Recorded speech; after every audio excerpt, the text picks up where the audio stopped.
Hello friends, welcome to my channel. तो आज की क्लास में हम लोग फिर से सेल चैप्टर को कंटिन्यू करेंगे और आज है आपका पार्ट 2। पार्ट 1 में आपने कोशिका और कोशिका के सारे अंगों के बारे में पढ़ा था। आज हम लोग एनिमल सेल और आपका प्लांट सेल, प्रोकैरियोटिक, यूकैरियोटिक, इन सभी कोशिकाओं को एक एक करके डिस्कस करेंगे। ठीक है, तो चलिए कल के कुछ क्लास को रिविजन करा देते हैं। देखिए, सबसे पहले हम लोग बात करते हैं कि कोशिका के जितने भी अंग होते हैं वो एक झिल्ली में बंद होते हैं। उस झिल्ली को हम लोग क्या कहते हैं? उस झिल्ली को हम लोग यहाँ पर सेल मेम्ब्रेन कहते हैं। ठीक है, इसे हम लोग सेल मेम्ब्रेन कहते हैं। सेल मेम्ब्रेन भी कह सकते हैं या फिर इसे हम लोग क्या कहते हैं? प्लाज्मा मेम्ब्रेन कहते हैं।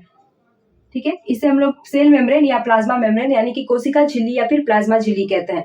तो हमारी जो कोशिकाएं होती है, जो जंतु कोशिकाएं होती है, वो क्या होती है? वो गति कर सकती है। लेकिन जो पेड़ पौधे की कोशिकाएं होती है वो एक जगह स्थिर खड़े रहते हैं। ठीक है, अब एक जगह स्थिर खड़े रहते हैं तो आपका तापमान में परिवर्तन, तेज हवाएं चलती है, तो इससे कोशिका आपकी क्षतिग्रस्त हो सकती है। तो कोशिकाएं आपकी क्षतिग्रस्त ना हो इसीलिए आपका जो प्लांट सेल है उसमें एक और परत दी रहती है पहले। तो उस परत को हम लोग क्या कहते हैं? इस सेल मेम्ब्रेन के अलावा, इस सेल मेम्ब्रेन के अलावा एक और परत होती है। इस परत को हम लोग क्या कहते हैं? इस परत को हम लोग यहाँ पर सेल वाल कहते हैं, यानी कि कोशिका भित्ति कहते हैं। और ये सिर्फ आपका प्लांट में पाया जाता है। ठीक है, और ये जो सेल मेम्ब्रेन और प्लाज्मा मेम्ब्रेन है ये प्लांट और आपका एनिमल सेल दोनों में पाया जाता है। यहाँ तक आप समझ गए। अब देखिए, यहाँ पर हम बात करते हैं कि कोशिका का भाई, मान लेते हैं कोई बॉडी है तो उसके अंदर ब्रेन भी होना चाहिए। तो कोशिका का भी एक ब्रेन होता है जिसे हम क्या कहते हैं? जिसे हम यहाँ पर न्यूक्लियस कहेंगे। ठीक है, अब देखिए, न्यूक्लियस से ब्रेन है तो ब्रेन क्या होता है? एक थैली में बंद रहता है। तो सपोज कीजिए कि जो न्यूक्लियस है एक थैली में बंद है, एक झिल्ली में बंद है। ये भी एक क्या है? एक झिल्ली में बंद होता है कोशिका का ब्रेन। तो इस झिल्ली को हम लोग यहाँ पर क्या कहते हैं? इस झिल्ली को हम लोग यहाँ पर केंद्रिका झिल्ली कहते हैं, यानी कि न्यूक्लियर मेम्ब्रेन, यानी कि यहाँ पर हम लोग इसे केंद्रिका झिल्ली कहते हैं। ठीक है, यानी कि केंद्रक का झिल्ली है तो इसे हम लोग न्यूक्लियर मेम्ब्रेन या फिर केंद्रिका झिल्ली कहते हैं। ठीक है, अब देखिए यहाँ पर ये आपका हो गया केंद्रक क्या हो गया। अब देखिए, जो यहाँ पर हम लोग बात करते हैं कि कोशिका के अंदर क्या होता है? द्रव पाया जाता है, लिक्विड पाया जाता है। तो यहाँ पर आपका है, इस कोशिका के द्रव के अंदर जो ये लिक्विड पाया जाता है, इस लिक्विड को हमने क्या बताया था? इस लिक्विड को हम लोग ने यहाँ पर इसे साइटोप्लाज्म कहा था। तो याद रखिएगा, यहाँ पर हमने लिख दिया है इसे हम लोग कोशिका द्रव या फिर साइटोप्लाज्म कहते हैं। तो यहाँ पर मैं लिख देती हूँ कि इसे हम लोग साइटोप्लाज्म कहते हैं, कोशिका द्रव कहते हैं। ठीक है, अब ये आपका कोशिका क्या है? कोशिका के सारे अंग इसी द्रव में उपस्थित रहते हैं, साइटोप्लाज्म यानी कि कोशिका द्रव में, ताकि ये कोशिका सूखे नहीं। इसके बाद देखिए, अगर ब्रेन में भी लिक्विड ना हो तो ब्रेन तो सूख जाएगा। तो आपका ये जो लिक्विड न्यूक्लियस है इसके अंदर भी आपको लिक्विड देखने को मिलता है। ठीक है, तो देखिए इस लिक्विड को हम लोग क्या नाम रखेंगे? ये न्यूक्लियस के अंदर भी आपको लिक्विड देखने को मिलेगा। तो इस लिक्विड को हम लोग यहाँ पर न्यूक्लियोप्लाज्म यानी कि इसे हम लोग केंद्रिका द्रव कहते हैं, यानी कि इसे हम लोग न्यूक्लियो प्लाज्म कहते हैं। ठीक है, इसे हम लोग न्यूक्लियोप्लाज्म यानी कि केंद्रिका द्रव कहते हैं। ये कोशिका में रहता है इसीलिए इसे कोशिका द्रव कहते हैं, और ये केंद्रक में रहता है इसीलिए हम लोग केंद्रिका द्रव यानी कि न्यूक्लियोप्लाज्म कहते हैं। यहाँ तक आप समझ गए। अब देखिए, हम लोगों ने कोशिका के अंग के बारे में पढ़ा था। तो मान लेते हैं इसका एक अंग था जिसका नाम था माइटोकॉन्ड्रिया। मैंने आपको बताया था कि माइटोकॉन्ड्रिया में क्रैब साइकिल चलता है, जिसके फलस्वरूप 38 एटीपी का निर्माण होता है और एक ग्लूकोज बनता है जिससे शरीर को एनर्जी मिलता है। ठीक है, तो ये माइटोकॉन्ड्रिया का आपका काम था। इसके बाद याद रखिएगा, अगला है आपका वैक्यूल्स। ठीक है, वैक्यूल्स क्या था कि वैक्यूल्स आपका सॉलिड और जो आपका द्रव और आपका जो लिक्विड पार्ट है जिसमें पानी वगैरह स्टोर रहता है, तो ये क्या होता है? वैक्यूल्स में रहता है। और ये पेड़ पौधे में क्या होता है? वैक्यूल्स जो होता है यह प्लांट सेल में क्या होता है? लार्ज होता है, जबकि एनिमल सेल में क्या होता है? यह छोटा होता है। क्योंकि हम लोग एक गिलास पानी पीकर अपना पेट भर सकते हैं, लेकिन पेड़ पौधे को एक बाल्टी पानी डालना रहता है। तो जो पानी स्टोर करने की क्षमता क्या होता है? पेड़ पौधों में ज्यादा होता है, जबकि हम लोग जंतु यानी कि हम लोग एनिमल है तो हमारे में कम होता है। ठीक है, वैक्यूल्स के बारे में पढ़ लिया। इसके बाद आपने गोल्जी बॉडी के बारे में पढ़ा था। गोल्जी बॉडी का मैंने आपको क्या बताया था कि हमारे जो कोशिका माइटोकॉन्ड्रिया जो एनर्जी बनाती है, ऊर्जा बनाती है, इस ऊर्जा को कोशिका के सारे अंग तक कौन पहुंचाता है? तो गोल्जी बॉडी पहुंचाता है। क्योंकि क्या करता है? यह ऊर्जा का परिवहन करता है। ठीक है, ऊर्जा का परिवहन और स्थानांतरण कौन करता है? गोल्जी बॉडी करता है। इसके बाद एक आप नेक्स्ट अंग पढ़े थे जिसका नाम था एंडोप्लाज्मिक रेटिकुलम। देखिए, एंडोप्लाज्मिक रेटिकुलम में क्या होता है? एंडोप्लाज्मिक रेटिकुलम मैंने बताया था कि हमारे शरीर में जैसे कंकाल है जिसकी वजह से हमारा शरीर खड़ा है, उसी प्रकार कोशिका आपका पिचुके नहीं। इसीलिए क्या होता है? कोशिका में कंकाल का कौन काम करता है? यानी कि कोशिका को खड़ा रखने का कौन काम करता है? तो यही ER, जिसे हम लोग क्या कहते हैं? Endoplasmic reticulum. यहाँ तक आप समझ गए। अब देखिए एंडोप्लाज्मिक रेटिकुलम भी दो प्रकार का मैंने बताया था, एक आपका स्मूथ एंडोप्लाज्मिक रेटिकुलम, एक आपका रफ एंडोप्लाज्मिक रेटिकुलम। जो रफ साइड होता है उस पर राइबोसोम उपस्थित होता है। राइबोसोम क्या होता है? प्रोटीन का संश्लेषण करता है, ठीक है, ये सब आपने पढ़ा था। इसके बाद आपने पढ़ा था लाइसोजाइम। लाइसोजाइम क्या होता है? लाइसोजाइम को हम आत्मघाती थैली कहते हैं। क्यों? क्योंकि इसके पास एक ऐसा एंजाइम होता है जो क्या होता है, ये बाकी कोशिका में जितने भी अवशिष्ट पदार्थ है उसको जो होता है खा जाता है, ठीक है, या फिर जो भी यहाँ पर कोशिका के अंग मर गए हैं उसको सड़ा गलाकर खाकर समाप्त कर देता है। वहां पर साफ सफाई का काम कौन करता है? यही आपका लाइसोजाइम होता है, ठीक है। इसके बाद एक और अंग के बारे में आपने पढ़ा था जिससे हम लोग क्या कहते हैं? सेंट्रोसोम कहते हैं। सेंट्रोसोम क्या होता है? यह कोशिका विभाजन करता है, यानी कि एक कोशिका टूटकर दो भागों में बढ़ जाती है, उसे हम लोग सेंट्रोसोम कहते हैं। तो यहाँ तक आपने समझा। अब देखिए इसमें आपको कोशिका, जैसे कि आपने पढ़ा कि कुछ, जैसे कि जंतु कोशिका में आपने पढ़ा कि जंतु कोशिका में कोशिका क्या होती है? गति करती है, और प्लांट कोशिका में कोशिका गति नहीं करती है। इसके लिए, उसकी सुरक्षा के लिए एक आपका अलग से परत दिया था जिसे हम लोग सेल वॉल कहते हैं, ये आपने पढ़ा। तो भाई आपको सोचने वाली बात है कि जंतु कोशिका में एक एग्जाम्पल देकर समझाइए कि कोशिका आपका गति करती है। तो देखिए जो मेल का स्पर्म होता है, ठीक है, आप देखें मेल का स्पर्म का फोटो कुछ इस तरह से रहता है। तो ये जो टेल है, ये स्पर्म क्या है? यह आपका भी सेल है, यूनिसेलुलर सेल है, ठीक है, एक कोशिका है ये स्पर्म जो मेल में होता है। तो ये क्या करता है? ये गति कैसे प्रदान करता है? तो जो इसका ये टेल है, ये जो आपका इसका जो टेल है, ये टेल क्या करता है? ये गति प्रदान करता है, ठीक है, गति प्रदान करेगा तभी ये जो आपका स्पर्म है वो आगे की ओर बढ़ता है। तो इसमें देखिए कोशिका में बाहर की ओर एक संरचना होती है, बाहर की ओर क्या होता है? बाहर की ओर एक संरचना होती है जिसे हम क्या कहते हैं? जिसे हम लोग सिलिया या फिर फ्लैजिला कहते हैं, ठीक है, सिलिया कहेंगे या फिर फ्लैजिला कहेंगे। तो देखिए हमने यहाँ पर लिखा है सिलिया और फ्लैजिला। सिलिया और फ्लैजिला क्या होता है? तो यह केवल एनिमल सेल में पाया जाता है, यानी कि जंतु कोशिका में पाया जाता है, ठीक है। सिलिया और फ्लैजिला ये क्या होता है? तो ये हेयर लाइक स्ट्रक्चर होता है जो इस कोशिका को गति प्रदान करता है। हमने यहाँ पर लिखा है कि यह कोशिका के बाहरी भाग में पाया जाता है। देखिए कोशिका के बाहरी भाग में पाया जाता है और यह क्या करता है? कोशिका को गति प्रदान करता है। जैसे कि ये देखिए स्पर्म की जो टेल होती है यह कोशिका को आगे ले जाने का काम करता है। जो इस तरह से आप देखेंगे तो मेल में जो स्पर्म होता है उसका फिगर आपको कुछ इस तरह से देखने को मिलेगा। तो जो टेल है यह क्या होता है? इस कोशिका को गति प्रदान करवाता है। तो ये भी याद रखिएगा कि यह कोशिका जो आपका सिलिया और फ्लैजिला है, जो आपका यहाँ पर सिलिया और फ्लैजिला है, यह कोशिका के बाहरी भाग में स्थित होता है और यह क्या करता है? कोशिका को गति प्रदान करता है और यह फीडिंग का काम करता है। फीडिंग मतलब क्या होता है? अवशोषण। देखिए जैसे कि मान लेते हैं इस कोशिका के आसपास कुछ पोषण वाले पदार्थ है, तो ये क्या करता है? हेयर जो है उस पोषक तत्व को अवशोषित कर लेता है, ठीक है। ये आपका जो सिलिया और फ्लैजिला है। अब देखिए सिलिया क्या होता है? यह स्मॉल हेयर लाइक स्ट्रक्चर होता है, यह स्मॉल होता है, और फ्लैजिला जो होता है यह आपका लार्ज हेयर लाइक स्ट्रक्चर होता है। यानी कि जो बड़े बाल वाले को हम फ्लैजिला कहते हैं और छोटे बाल वाले को हम लोग सिलिया कहते हैं। और ये किसमें होता है? एनिमल सेल में होता है, क्योंकि फ्लैजिला और सिलिया क्या होता है? ये गति प्रदान करता है। और आपको मालूम है कि पेड़ पौधे एक जगह स्थिर रहते हैं तो भाई उसमें तो होगा नहीं, लेकिन जो एनिमल के जो सेल है वो गति करते रहते हैं, इसीलिए क्या होता है? एनिमल सेल में सिलिया और फ्लैजिला पाया जाता है। तो यहाँ पर आप देखिए ये जो सेल वाल है ये सिर्फ आपका प्लांट कोशिका में पाया जाता है। इसके बाद याद रखिए जो वैक्यूल से प्लांट सेल में बड़ा होता है, एनिमल सेल में छोटा होता है। जो आपका सिलिया और फ्लैजिला है ये सिर्फ आपका एनिमल सेल में पाया जाता है। इसके साथ साथ आपने एक प्लास्टिड पढ़ा था, ठीक है। प्लास्टिड जो होता है वो आपका सिर्फ और सिर्फ प्लांट सेल में पाया जाता है, वो मैंने कल के वीडियो में आपको बताया था। तो कल के वीडियो में आपने इसके बारे में काफी अच्छे से डिटेल से पढ़ा। देखें यहाँ पर हम लोग बात करते हैं जीव द्रव यानी कि प्रोटोप्लाज्म क्या है। तो देखिए जीव द्रव क्या है? यह कोशिका का जीवित पदार्थ है। अगर इस जीव द्रव में 1% की कमी आएगी, जो आपको ये लिक्विड दिख रहा है कोशिका के अंदर जो लिक्विड है जिसे हम साइटोप्लाज्म कहते हैं, और जो आपका न्यूक्लियस के अंदर लिक्विड है जिसे हम न्यूक्लियोप्लाज्म कहते हैं, इसमें अगर 1% की कमी आएगी तो आपको क्या होगा? प्यास लगेगा। लेकिन अगर इस द्रव में 10% की कमी आ जाएगी तो आपकी मृत्यु हो जाएगी, ठीक है। तो ये लिक्विड जो है ये रहना बहुत जरूरी है, तो इसीलिए इसका नाम क्या है? जीव द्रव पड़ा है, ठीक है। और ये क्या होता है? कोशिका का जीवित पदार्थ है। अगर इसमें थोड़ा सा भी कमी आएगी, 1% की कमी से प्यास और 10% की कमी से आपकी मृत्यु हो जाएगी, इसलिए इसे हम लोग क्या कहते हैं? जीवित पदार्थ कहते हैं। अगर ये कोशिका के अंदर नहीं रहेगा तो कोशिका आपकी सूख कर मर जाएगी, ठीक है। अब देखिए यहाँ पर जो प्रोटोप्लाज्म है ये दो प्रकार का होता है, एक आपका साइटोप्लाज्म, एक आपका केंद्रिका द्रव यानी कि न्यूक्लियोप्लाज्म। देखिए यहाँ पर हम लोग बात करते हैं साइटोप्लाज्म। इस द्रव को हम लोग साइटोप्लाज्म कहते हैं और इस द्रव को हम लोग न्यूक्लियोप्लाज्म कहते हैं। कोशिका द्रव और केंद्रिका द्रव, जब इस दोनों द्रव को हम मिला देंगे तो उसी को हम लोग क्या कहते हैं? जीव द्रव यानी कि प्रोटोप्लाज्म कहते हैं। देखिए इसको आप ऐसे समझिए, ये रहा आपका कोशिका, ये रहा आपका न्यूक्लियस।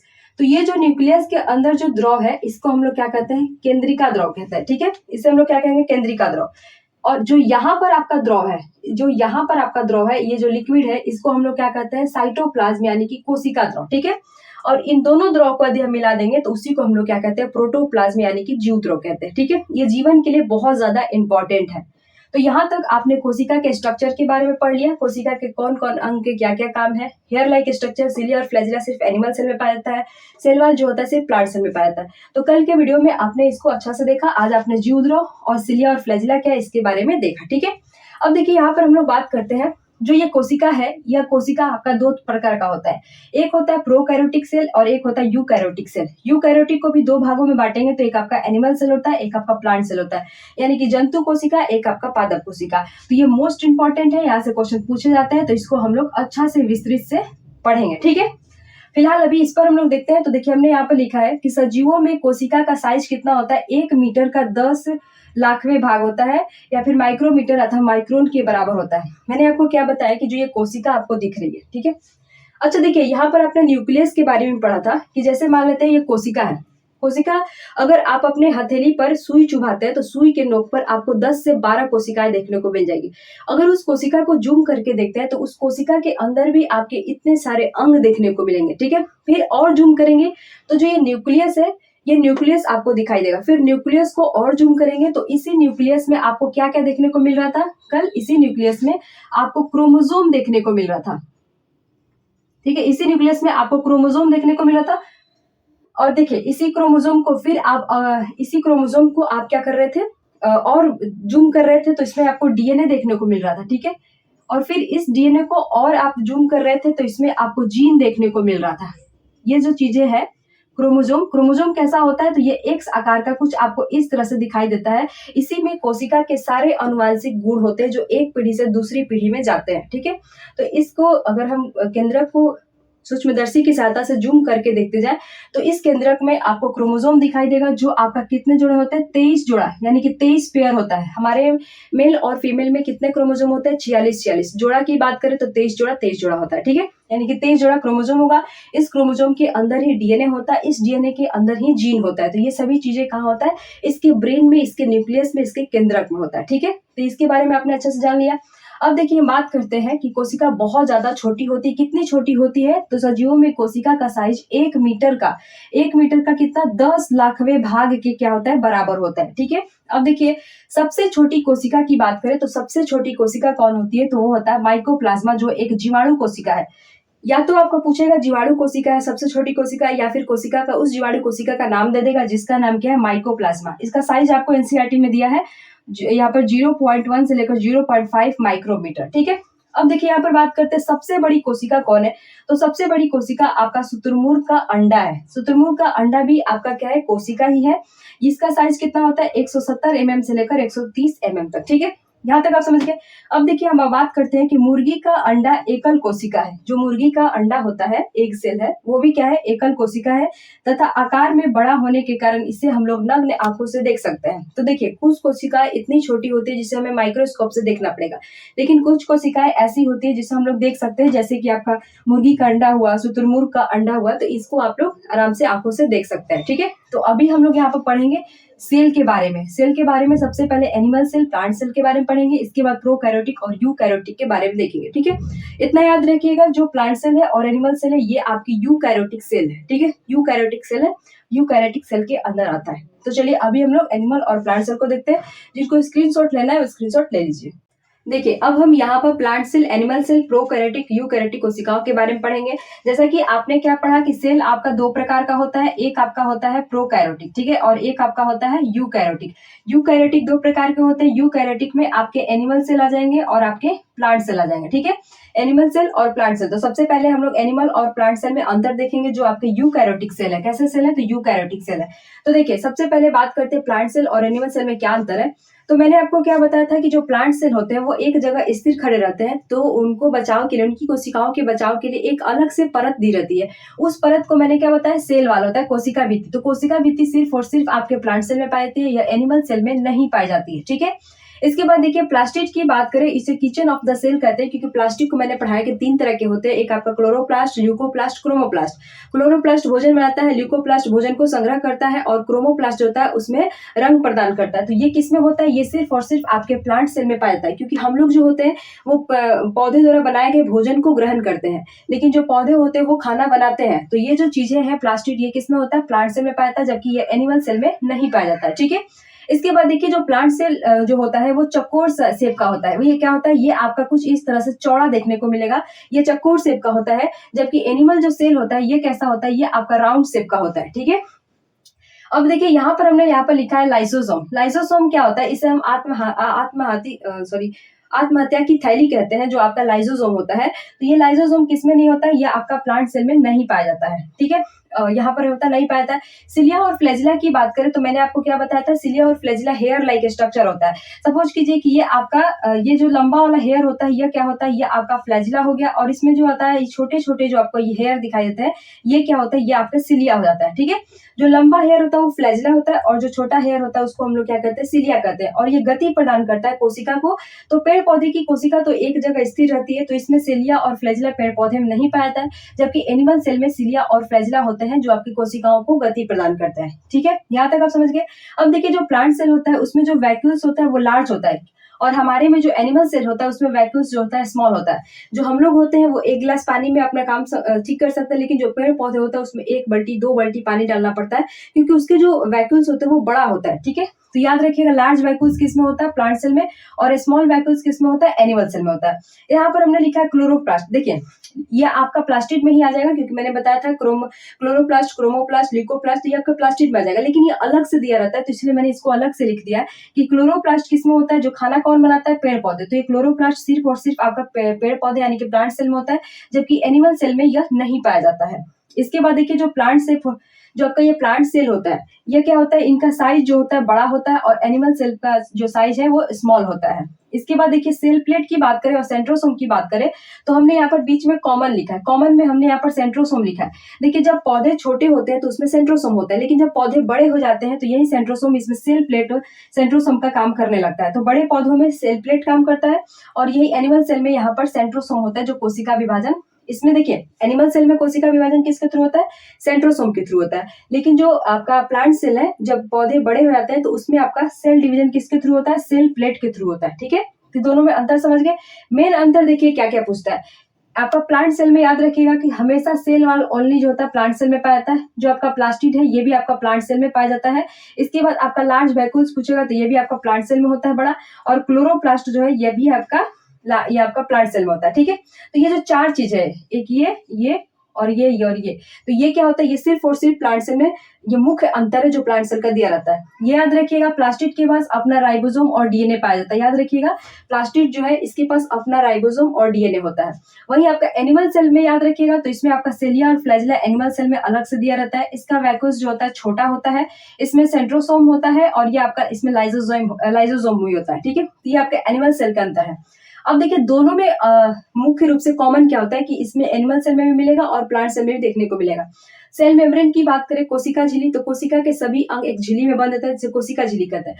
तो जितने भी प्लांट सेल के अंग है ये सभी कोशिका झिल्ली में बंद होता है, तो दोनों के पास ये सेल मेम्ब्रेन होगा। न्यूक्लियस की बात करें, केंद्रक की बात करें, तो भाई कोई भी कोशिका का ब्रेन होना जरूरी है, तो केंद्रक भी दोनों में होगा, एनिमल सेल में भी और प्लांट सेल में भी। यहाँ पर हम राइबोसोम की बात करें तो आपको मालूम है कि राइबोसोम जो होता है प्रोटीन का संश्लेषण करता है, और एटीएस राइबोसोम आपका एनिमल सेल में भी होता है, एटीएस राइबोसोम आपका प्लांट सेल में भी होता है। इसके बाद देखिए माइटोकॉन्ड्रिया की बात करें तो देखिए माइटोकॉन्ड्रिया के पास अपना अलग से राइबोसोम और डीएनए होता है। जिस तरह से प्लास्टिड के पास अपना अलग से राइबोसोम डीएनए होता है, उसी प्रकार माइटोकॉन्ड्रिया भी अपना अलग से राइबोसोम और डीएनए रखा रहता है। ठीक है। क्योंकि ये मुख्य रूप से काम करता है, पूरा खाना बनाने का काम करता है, और ये क्या करता है? कोशिका को ऊर्जा देता है। तो भाई दोनों के पास आपका राइबोसोम और डीएनए रहेगा। ठीक है। अब देखिए यहाँ पर बात करते हैं गोल्जी बॉडी, जो आपका ऊर्जा बना वो आपके पूरे प्लांट सेल में पहुंचेगा या आपका पूरे एनिमल सेल में पहुंचेगा। तो गोल्जी बॉडी जो होता है ऊर्जा का स्थानांतरण में गोल्जी बॉडी काम करता है, तो ये दोनों में होता है। एंडोप्लाज्मिक रेटिकुलम ये दोनों कोशिकाओं को पुचुकने नहीं देता है। इसके रफ साइड में राइबोसोम होता है जो प्रोटीन का संश्लेषण करता है, तो ये भी दोनों में होता है। ठीक है। सेंट्रोसोम में दोनों में भी होता है, लेकिन सेंट्रोसोम छोटे पौधों में देखा जाता है, बड़े प्लांट में आपका फिर ये सेल प्लेट आ जाता है और इसमें सेंट्रोसोम आपका रहता है एनिमल सेल में। तो याद रखिएगा जो क्वेश्चन क्या पूछता है, एनिमल सेल और प्लांट सेल में मुख्य रूप से अंतर क्या है, तो आपको बस प्लांट सेल वाला याद रख लेना चाहिए। तो प्लांट सेल में आपका सेल वॉल होता है, कोशिका भित्ति अलग से रहता है क्योंकि इसकी कोशिका अपनी रक्षा करेगी कैसे, एक जगह स्थिर रहती है। तो इसमें आपका सेल वॉल रहता है, प्लास्टिड रहता है क्योंकि पेड़ पौधे अपना भोजन स्वयं बनाते हैं, तो इसमें प्लास्टिड दिया रहता है। इसके बाद याद रखिएगा पेड़ पौधे जो होता है चौकोर साइज के होते हैं, इसमें लार्ज वैक्यूल्स होता है क्योंकि पानी आप ज्यादा डालते हैं पेड़ पौधे में, इस तरह से याद कर सकते हैं। इसमें क्लोरोप्लास्ट, यही प्लास्टिक का एक पार्ट जो यहाँ पर है क्लोरोप्लास्ट होता है, इसमें सेल प्लेट होता है, ठीक है। और एनिमल सेल में आप याद रखिएगा इसमें सिलिया फ्लैजिला होता है, ये आपका लार्ज वैक्यूल्स होता है, सॉरी स्मॉल वैक्यूल्स होता है क्योंकि छोटे इसमें कम पानी जो भी चीज है कम छोटा इसकी थैली होती है। यहाँ तक आप समझिए, इसमें सेंट्रोसोम होता है। तो ये रही एनिमल सेल और प्लांट सेल में मुख्य अंतर, ठीक है। अभी आपको यहाँ पर फिगर दिख रहा है बोर्ड पर, तो देख लीजिए आपका एनिमल सेल और प्लांट सेल किस तरह से दिखते हैं, ठीक है, दोनों में अंतर आप देख सकते हैं। चलिए अब हम यहाँ पर प्रोकैरियोटिक और यूकैरियोटिक कोशिका के बारे में देखेंगे। जैसे कि आपने पढ़ा कि सेल आपका दो तरह का होता है, एक आपका प्रोकैरियोटिक होता है, एक आपका यूकैरियोटिक होता है, ठीक है। तो दोनों कोशिकाओं में क्या क्या अंतर होता है, देखिए हमने लिखा है प्रोकैरियोटिक और यूकैरियोटिक। जो प्रोकैरियोटिक होता है यह अविकसित कोशिका होता है, इसके पास बहुत सारे कोशिका के अंग नहीं होते हैं, ठीक है। तो ये कैसी होती है, अविकसित होता है। वहीं हम यूकैरियोटिक की बात करें तो यह विकसित कोशिका होती है, क्योंकि देखिए यूकैरियोटिक में कौन कौन आ रहा था, एनिमल सेल और प्लांट सेल।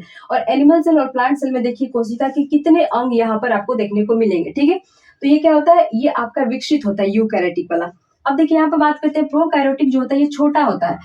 प्रोकैरियोटिक की जो कोशिकाएं होती है बहुत छोटी होती है और यूकैरियोटिक की कोशिकाएं बड़ी होती है। बड़ी कहने का मतलब ये नहीं कि हम इसे नंगी आंखों से देख सकते हैं, मतलब इसके अकॉर्डिंग ये बड़ी होती है, ठीक है। अब देखिए यहाँ पर हम बात करते हैं कि प्रोकैरियोटिक में हमने लिखा है कि नो इन्वेलप और न्यूक्लियस, यानी कि जो प्रोकैरियोटिक की जो कोशिका होती है, देखिए आपने क्या पढ़ा, मैंने आपको पढ़ाया कि सपोज कीजिए कि एक कोशिका है, तो जो इसमें न्यूक्लियस है इसको भी एक झिल्ली दिया ऐसे रखा रहता है, इसमें भी एक झिल्ली, न्यूक्लियस भी एक झिल्ली में बंद रहता है, जिस झिल्ली को हम लोग क्या कहते थे, इसको हम लोग केंद्रिका झिल्ली कहते थे, ठीक है। तो ये जो झिल्ली है ये प्रोकैरियोटिक में ये झिल्ली नहीं रहता है, और जो आपका न्यूक्लियस के अंदर जो भी पदार्थ पाए जाते हैं, क्रोमोसोम हो गया, डीएनए हो गया, प्रोटीन हो गया, जीन हो गया, ये सभी क्या है ऐसे छितराए हुए रहता है, ठीक है। पूरी कोशिका में इस तरह से छितराए रहता है क्योंकि इसके पास इन्वेलप नहीं है कि कोशिका को न्यूक्लियस को बंद करके रखे, ठीक है। तो इस तरह से रहता है, यानी कि इनमें क्या होता है, इन्वेलप नहीं पाता है इनके न्यूक्लियस पर, यहाँ तक समझ गए। और जो यूकैरियोटिक होता है इनमें जो ये आपका न्यूक्लियस है ये आपका एक इस तरह से बंद रहता है इसके अंदर, ठीक है। इसके जो इसमें जो भी न्यूक्लियस के अंदर जो भी आपके पदार्थ है, जो भी चीज है, ये आपके कोशिका द्रव में छितराए नहीं रहते, बल्कि एक ये थैली में बंद रहता है, जिसे हम लोग क्या कहते हैं, केंद्रिका। यहाँ पर देखिए ये वाला चीज जो है आपका इसमें बंद रहता है, तो ये इसमें क्या होता है, इन्वेलप होता है, ठीक है। यहाँ पर इन्वेलप होता है। अब देखिए इसमें इन्वेलप नहीं होता है क्योंकि ये वाला लाइन इसमें नहीं होता है, ये चीजें इसमें ऐसे नहीं रहता है, ये क्या होता है, इसे छितराया रहता है, इसके जो पदार्थ होते हैं इस तरह से ऐसे जी ये कोशिका द्रव में ऐसे छितराए रहते हैं। तो यहाँ तक आप समझ गए। अब देखिए यहाँ पर श्वसन की बात करते हैं, तो जो प्रोकैरियोटिक होता है वो श्वसन कैसे करता है, तो ये प्रोटोप्लाज्म से श्वसन करता है। जैसे कि मैंने आपको क्या बताया, प्रोटोप्लाज्म में क्या होता है, तो देखिए अभी आपने क्या पढ़ा कि जो कोशिका के अंदर जितने भी ये द्रव है, ठीक है, तो ये क्या होता है, आपका कोशिका द्रव है। और जो ये न्यूक्लियस है इसके अंदर भी जो द्रव है ये क्या होता है, ये केंद्रिका द्रव है। और इन दोनों को मिलाएंगे तो ये क्या होता है, प्रोटोप्लाज्म यानी कि जीव द्रव कहलाता है। तो ये क्या होता है, इसी द्रव से ये क्या करता है, श्वसन करता है। कौन, प्रोकैरियोटिक, ठीक है। वहीं हम यूकैरियोटिक की बात करें तो इसमें श्वसन कहाँ होता है, माइटोकॉन्ड्रिया में। मैंने आपको क्या बताया था कि जब हम सांस लेते हैं तो ऑक्सीजन हमारे फेफड़ों में जाता है, वहां पर ब्लड उपस्थित रहता है, ब्लड में हीमोग्लोबिन होता है, वो ऑक्सीजन की पहचान करता है और ऑक्सीजन को अपने साथ लेकर आएगा। लेकर कहाँ जाता है, कोशिका में जाता है। कोशिका में भी कहा जाता है माइटोकॉन्ड्रिया में जाता है, यहाँ पर क्रेब्स साइकिल चलता है, 38 एटीपी का निर्माण होता है, फिर एक ग्लूकोज बनता है, इसके बाद बॉडी को एनर्जी मिलती है। तो हम जो श्वसन करते हैं, जो यूकैरियोटिक वाले हैं, जो आपके एनिमल सेल और प्लांट सेल, ये श्वसन किसे करते हैं, माइटोकॉन्ड्रिया में। माइटोकॉन्ड्रिया के पास क्या होता है, आंतरिक श्वसन होता है, ठीक है। ये याद रखिएगा, कोशिका में माइटोकॉन्ड्रिया के पास आंतरिक श्वसन का काम होता है। तो ये श्वसन कैसे करते हैं, माइटोकॉन्ड्रिया से। और ये प्रोकैरियोटिक श्वसन कैसे करते हैं, यही द्रव जो इस कोशिका में उपस्थित होता है इसी द्रव से, ठीक है। अब देखिए यहाँ पर बात करते हैं कि जो प्रोकैरियोटिक है इसमें 70s राइबोसोम पाया जाता है, यानी कि छोटा वाला राइबोसोम पाया जाता है। जबकि यूकैरियोटिक में किस तरह से राइबोसोम पाया जाता है, 80s राइबोसोम, यानी कि बड़ा वाला राइबोसोम पाया जाता है। देखिए हमने यहाँ पर लिखा है ना कि इसमें जो राइबोसोम है दोनों में पाया जाता है, वो कैसा होता है, 80s वाला, ठीक है। तो याद रखिएगा यूकैरियोटिक में 80s राइबोसोम पाया जाता है। अब देखिए ये जो प्रोकैरियोटिक की बात करें तो रिप्रोडक्शन बहुत जल्दी फास्ट करते हैं। जैसे कि देखिए कोविड आया था, तो उसमें देखते हैं कितना जल्दी कोविड फैल रहा था, या फिर वायरस होता है तो देखिए कितना जल्दी फैलता है, बैक्टीरिया कितना जल्दी प्रजनन करता है, कितना दम फास्ट कर लेता है। तो ये क्या होता है, इसमें रिप्रोडक्शन फास्ट होता है। वहीं हम यूकैरियोटिक की बात करें तो इसमें रिप्रोडक्शन जो होता है वो बहुत धीमा होता है। अगर हम एनिमल सेल की बात करें तो एनिमल में देखते हैं रिप्रोडक्शन में 9 महीने कितने महीने लगते हैं, जो भी जीव जंतु उनको टाइम लगता है। तो ये क्या होता है, ये इनमें रिप्रोडक्शन आपका धीमा देखने को मिलता है। ठीक है, अब देखिए यहाँ पर हम बात करते हैं कि इसे हम विकसित कोशिका क्यों कहते हैं, क्योंकि इस कोशिका के अंदर आपका mitochondria, Golgi body, centrosome, lysozyme, ये सभी जो होता है यूकैरियोटिक में पाया जाता है, और ये सभी इसमें नहीं पाया जाता है। प्रोकैरियोटिक में सब नहीं पाया जाता है। प्रोकैरियोटिक में मुख्य रूप से आप याद रखिए क्या क्या पाया जाता है। तो देखिए इसको हम प्रोकैरियोटिक को देख लेते हैं, और ये देखिए मैंने यहाँ पर कॉमन लिखा है, यानी कि दोनों में होता है। प्रोकैरियोटिक में भी होगा, यूकैरियोटिक में भी। दोनों में क्या होगा, डीएनए भाई दोनों में रहता है, और सिलिया और फ्लैजिला भी दोनों में रहता है। यूकैरियोटिक में सिलिया फ्लैजिला किस में रहेगा, एनिमल सेल में। जो आपका ये यूकैरियोटिक है इसमें भी सिलिया फ्लैजिला है, प्रोकैरियोटिक में भी सिलिया फ्लैजिला है। यूकैरियोटिक में किसमें है, एनिमल सेल में सिलिया और फ्लैजिला है, जैसे कि मैंने यहाँ पर लिखा है। ठीक है, तब देखिए यहाँ पर देखिए प्रोकैरियोटिक यूकैरियोटिक में कॉमन क्या है, दोनों में डीएनए रहेगा, दोनों में सिलिया और फ्लैजिला रहेगा। ठीक है, अब देखिए यहाँ पर हम प्रोकैरियोटिक का फिगर देखते हैं। यहाँ पर क्या कर रहा है, अविकसित होता है, छोटी होता है। सपोज कीजिए कि आपका कोशिका है प्रोकैरियोटिक। ठीक है, इसमें क्या कर रहा है, नो इन्वेलप और न्यूक्लियस, जो न्यूक्लियस को एक झिल्ली द्वारा बंद किया जाता है, जिसे हम केंद्रिका झिल्ली कहते हैं। देखिए जैसे कि न्यूक्लियस है, पहले ये झिल्ली द्वारा बंद रहता था, जिसे हम क्या कहते हैं, केंद्रिका झिल्ली कहते थे। तो इसमें क्या होता है, यह न्यूक्लियस में ये जो होता है झिल्ली रहता ही नहीं, किसमें, प्रोकैरियोटिक में। और इसके जो न्यूक्लियस के अंदर पदार्थ थे, क्रोमोसोम था, डीएनए था, जीन था, ये सभी क्या होता है, ये सभी इसी कोशिका में, ये देखिए इसको फिगर, ये सभी इसी कोशिका में क्या होता है, ऐसे छितराए चलते हैं। ठीक है, ये न्यूक्लियस के पार्ट है, कुछ ऐसे छितराए हुए चलते हैं। ठीक है, यहाँ तक आप समझ गए। अब ये श्वसन किसे करते हैं, तो प्रोटोप्लाज्म क्या है, तो इसके अंदर जो द्रव है ये वाला, और इसके बाद जो इसके बाहर ये जो द्रव है ये वाला, इससे क्या करते हैं, ये अपना श्वसन करता है। ठीक है, यहाँ तक आप समझ गए। इसमें क्या होता है, राइबोसोम 70S वाला होता है, पास में इधर कहीं राइबोसोम होगा, ये कैसा राइबोसोम होगा, 70S वाला। ठीक है, इसमें क्या होता है, सेल मेम्ब्रेन पाया जाता है। तो देखिए यहाँ पर मैंने सेल मेम्ब्रेन ऑलरेडी यहाँ पर बना दिया है। कोशिका के सभी अंग इसी सेल मेम्ब्रेन कोशिका झिल्ली में रहते हैं। सेल वाल होता है, यानी कि एक और इस पर भाई परत रहता है। चलो सेल वाल हो गया, यहाँ तक आप समझ गए। 70S राइबोसोम आपने देख लिया, प्रोटोप्लाज्म भी देख लिया, ये जो कोशिका के अंदर द्रव है जिसे हम जीव द्रव कहते हैं। नो इन्वेलप न्यूक्लियस, इसके न्यूक्लियस के में इन्वेलप नहीं होता है, लेकिन कॉमन क्या होता है, सिलिया और फ्लैजिला। तो इसमें भी आपको एक लंबा हेयर दिखाई देगा, वो फ्लैजिला होगा, और छोटे छोटे जो आपको ये हेयर दिखाई देंगे ये क्या होगा, ये आपका सिलिया हो गया। ठीक है, और ये लंबा हेयर आपका फ्लैजिला हो गया। तो कुछ इस तरह से आपको प्रोकैरियोटिक सेल दिखाई देंगे। ठीक है, और यूकैरियोटिक में आपने एनिमल सेल और प्लांट सेल को अलग से देख लिया है। ठीक है, तो प्रोकैरियोटिक और यूकैरियोटिक में अंतर समझ गया। देखिए प्रोकैरियोटिक क्या होता है, यह अविकसित होता है। अविकसित होता है तो इसमें बहुत सारे अंग नहीं पाए जाते हैं, जैसे कि माइटोकॉन्ड्रिया नहीं पाया जाएगा, गोल्जी बॉडी नहीं पाया जाएगा, सेंट्रोसोम नहीं पाया जाएगा, लाइसोजाइम, ये सब जो होता है प्रोकैरियोटिक में नहीं पाया जाता है। तो प्रोकैरियोटिक में होता क्या है, तो मैंने यहाँ पर बता दिया कि प्रोकैरियोटिक में आपका सेल मेम्ब्रेन होता है, सेल वाल होता है। ठीक है, इसके साथ जो राइबोसोम होता है वो 70S वाला होता है, और जो प्रोटोप्लाज्म होता है, जो जीव द्रव होता है, जो आपका ये कोशिका द्रव और केंद्रिका द्रव दोनों को मिलाएंगे तो आपका जीव द्रव होता है, इसी से सांस लेता है। तो ये चीजें भी इसमें होता है। इसके न्यूक्लियस जो होता है यह एक झिल्ली में बंद नहीं रहता है, जिसे हम लोग केंद्रिका झिल्ली कहते हैं, उसमें केंद्रिका झिल्ली नहीं होता है। इसके न्यूक्लियस इसी द्रव में छितराए हुए चलता है, यानी कि जो डीएनए है इसी में तैरते हुए रहेंगे। ठीक है, तो यही चीजें है, ये आपकी प्रोकैरियोटिक हो गया।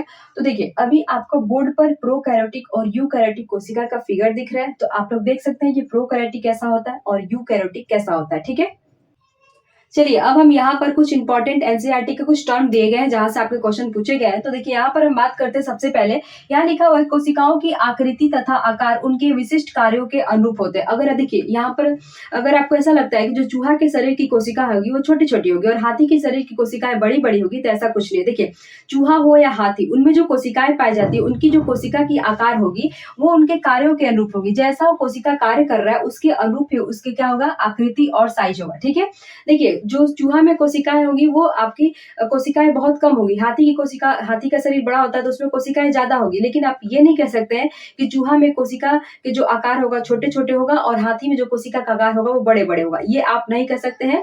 बस क्या होगा कि चूहा में कोशिका कम रहेगी, कम मात्रा में होगी, हाथी में कोशिका बड़ी मात्रा में होगी, मतलब ज्यादा होगी, ठीक है। लेकिन जो उनका आकार होगा वो उनके कार्यों के अनुरूप होगा, जैसा वो कोशिका का कार्य होगा उसी के अकॉर्डिंग उनके आकार होंगे कोशिका के, ठीक है। तो याद रखिएगा, जो कोशिकाओं की आकृति और आकार उनके विशिष्ट कार्य, जैसा वो कोशिका कार्य करेगा उसी कार्य के आधार पर वहां उनकी कोशिकाओं की आकृति होगी, ठीक है। यहाँ पर हमने लिखा है कि तंत्रिका कोशिका प्रत्येक कोशिका की तंत्रिका कोशिका प्रत्येक प्रकार की कोशिका के लिए विशिष्ट होती है। यानी कि जो तंत्रिका कोशिका है वो किसी भी जीव या जंतु में बिल्कुल समान शेप साइज का होगा, ठीक है।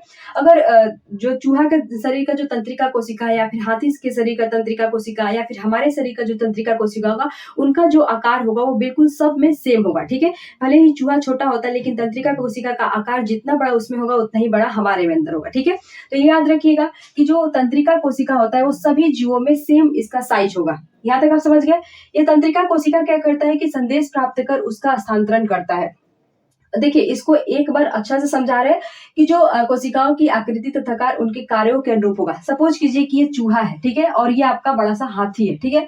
तो देखिए, इनके शरीर में जो कोशिकाएं होती है, जो ये कोशिकाएं हैं, ये कम मात्रा में होगी क्योंकि इनका शरीर छोटा है। इनका जो कोशिकाएं है वो ज्यादा मात्रा में होगी क्योंकि इनका कोशिका जो होता है, इनका शरीर जो होता है हाथी का बड़ा होता है। लेकिन आप ये नहीं कर सकते कि इसके अंदर, इसके चूहा के शरीर की जो कोशिकाएं हैं, इसकी कोशिका की साइज छोटी होगी, ठीक है। ये आप नहीं कर सकते क्योंकि कोशिका का साइज किस पर डिपेंड करता है, उसके कार्यों पर। जिस तरह से मान लेते हैं तंत्रिका कोशिका है, ठीक है, तंत्रिका कोशिका है या फिर पेशी कोशिका है, इनके जो कार्य होते हैं उन कार्य के आधार पर कोशिका का साइज डिपेंड करता है, ठीक है। और याद रखिएगा, तंत्रिका कोशिका प्रत्येक प्रकार के जीव जंतु सब में क्या होता है, ये सेम होता है, सेम आकार का ही सभी जीव जंतु में होगा। क्या होगा, वो तंत्रिका कोशिका होगा, ठीक है। अब देखिए, यहाँ पर लिखा है कि सभी कोशिकाओं में एक ही प्रकार के कोशिकांग होते हैं। अब अभी आपने कोशिका के पूरे अंग को पढ़ा। ये कोशिका के पूरे अंग जितने भी जीव जंतु है, चाहे वो पेड़ पौधे हैं या फिर हम लोग हैं या फिर हाथी है, चूहा है, सभी में क्या होता है, यही सेम प्रकार की कोशिका पाई जाएगी, यही कोशिका पाई जाएगी यहाँ पर। इसी में जितने भी अंग होते हैं, ये सेम अंग सभी प्रकार के जीव जंतु में पाए जाएंगे, ठीक है। ऐसा नहीं है कि हमारे अंदर माइटोकॉन्ड्रिया है तो पेड़ पौधे के अंदर नहीं होगा, चूहा के अंदर नहीं होगा, हाथी के अंदर नहीं होगा, ऐसा नहीं है। जितने भी आपने कोशिका के अंग पढ़े हैं अभी, ये सभी कोशिका के अंग जितने भी जीव जंतु है उनकी कोशिकाओं में देखने को मिलेगा, ठीक है। यहाँ पर यही कह रहा है कि सभी कोशिकाओं में एक ही प्रकार के कोशिकांग होते हैं। कोशिकांग मतलब कोशिका के अंग होते हैं, चाहे वो कोई भी जीव जंतु हो। यहाँ तक आप समझ गए। अब देखिए, हमने यहाँ पर लिखा है कि कोशिका को रंगने के लिए हम आयोडीन विलयन के अतिरिक्त यहाँ पर सैफरनिन अथवा यहाँ पर मेथिलीन ब्लू विलयन का यूज कर सकते हैं। ये भी क्वेश्चन आ सकता है, ये क्योंकि एनसीईआरटी में दिया है इसलिए मैंने यहाँ पर लिखवा दिया। यहाँ पर लिखा है कि जीवित कोशिकाओं में ही परासरण द्वारा जल अवशोषण की क्षमता होती है, न कि मृत कोशिकाओं द्वारा। जैसे कि मैंने आपको क्या पढ़ा है कि जो किशमिश होता है, अगर उसे पानी में डाल दें, नॉर्मल वाटर में डाल दें, तो वो पानी क्या करती है, परासरण विधि द्वारा किशमिश में पानी चला आता है। वहीं आप किशमिश को नमक वाला पानी में डाल दें तो जितना भी किशमिश में पानी है सब जो होता है किशमिश से बाहर आ जाएंगे, ठीक है। तो ये क्या कर रहा है, यही उसी विधि को क्या कहते हैं, परासरण विधि कहते हैं। अब याद रखिएगा, मृत कोशिकाओं में ये परासरण द्वारा अवशोषण नहीं होता है, सिर्फ किसमें होगा, तो जीवित कोशिकाओं में होगा। यहाँ पर देखिए, अमीबा की बदलती हुई आकृति पदार्थ के बनने के कारण होती है, जो उसे गति प्रदान करता और भोजन ग्रहण करने में सहायता करता है। क्वेश्चन पूछेगा कि अमीबा को गति किसके द्वारा होता है, तो पदार्थ के द्वारा होता है, और भोजन कैसे ग्रहण करता है, तो वो भी आपका इसी के थ्रू करता है, ठीक है। तो ये चीजें हो गई। अब देखिए, यहाँ पर हमने लिखा है कि WBC एक कोशिका है। जो WBC है, व्हाइट ब्लड सेल है, ये भी क्या है, ये भी एक कोशिका है जो अपनी आकृति बदल सकती है। वहीं हम बात करते हैं एक कोशिकीय जीव जिसमें सिर्फ और सिर्फ एक कोशिका होता है, तो ये एक कोशिकीय जीव जैसे कि अमीबा है। अमीबा क्या करता है, एक पूर्ण विकसित जीव है जिसका अपना स्वतंत्र अस्तित्व होता है। एक कोशिक जीव जिसमें सिर्फ एक कोशिका ही सभी काम करती है। एक कोशिक जीव का एग्जांपल आप अमीबा ले सकते हैं, पैरामीशियम ले सकते हैं, ठीक है। ये क्या होता है, ये एक स्वतंत्र अस्तित्व वाले जीव होते हैं। वहीं हम WBC की बात करें तो ये एक सिर्फ कोशिका है और ये क्या करता है, ये अपनी आकृति बदल सकती है, ठीक है। ये WBC एक जीव नहीं, क्योंकि हमारे शरीर के अंदर क्या होता है, WBC पाया जाता है। तो अब ये तो नहीं कह सकते कि हमारे शरीर के अंदर एक अलग से जीव है, नहीं कह सकते हैं, क्योंकि क्या है, WBC सिर्फ हमारे शरीर में पाई जाने वाली एक कोशिका है। जैसे कि आप मेल में पढ़ेंगे कि जो स्पर्म है ये भी एक कोशिका है, फीमेल में ओवम पढ़ेंगे तो ओवम भी क्या है, एक कोशिका है, ठीक है। तो याद रखिएगा, उसी प्रकार WBC भी सिर्फ एक कोशिका है। तो यहाँ तक आप समझ गए। तो ये कुछ आपके टर्म दिए गए थे। एक आपका प्याज का झिल्ली वाला दिया है, तो अगर उस पर क्वेश्चन आए होंगे प्रीवियस ईयर में, इसका सीटेट के देखिए, सीटेट में 2011 से लेकर 2024 तक जितने भी इस चैप्टर के क्वेश्चन आए हुए हैं, नेक्स्ट वीडियो यानी कि कल आपके ये आएंगे, ठीक है। अगर इस वीडियो में, अगर इस क्वेश्चन में या आपका प्याज की झिल्ली पर बहुत सारे क्वेश्चन पूछे गए, तो वो मैं एनसीईआरटी बुक के थ्रू वहां पर आपको करा दूंगी। ठीक है, तो मिलते हैं कल नेक्स्ट वीडियो में प्रीवियस ईयर क्वेश्चन के साथ 2011 से लेकर 2024 तक जितने भी सीटेट में कोशिका चैप्टर से जितने क्वेश्चन आए हैं उन क्वेश्चन के साथ। ठीक है, तो हमारे साथ बने रहिए और वीडियो पसंद आए तो वीडियो को लाइक शेयर एंड सब्सक्राइब करिए। Thank you so much.